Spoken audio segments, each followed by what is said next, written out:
Decades ago, E.T. was the movie in the theaters at the time. The first issue of USA Today was published, and Michael Jackson's Thriller was topping the charts across our country. But also in 1982, inflation was on the rise. Last month's prices at the grocery store look a lot like they did back then, by the way.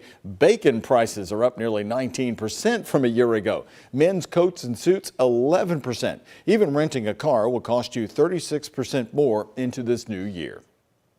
When we pull up to the pump or head down the grocery aisle, we all notice one thing: prices are on the rise. So for every $100 you make, say in your weekly paycheck, you're effectively losing $7 over that year.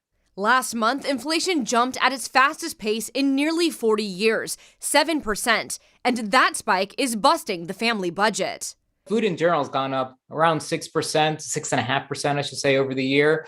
And when you compare that to, say, going out to eat is also going up by about 6% as well. For most of last year, headlines were dominated by increased spending on goods, the strain on supply chains, even the shortage of computer chips for cars, all which have contributed to this rise in inflation. So you have a lot of dollars chasing fewer goods. That's going to push prices up.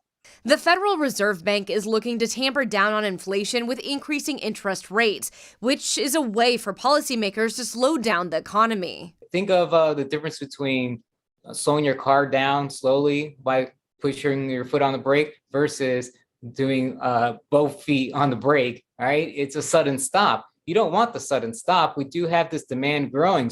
Dr. Fernandez says even though it will push inflation in the right direction, the changes won't be immediate. You may have to live with a little bit of inflation to keep some growth going.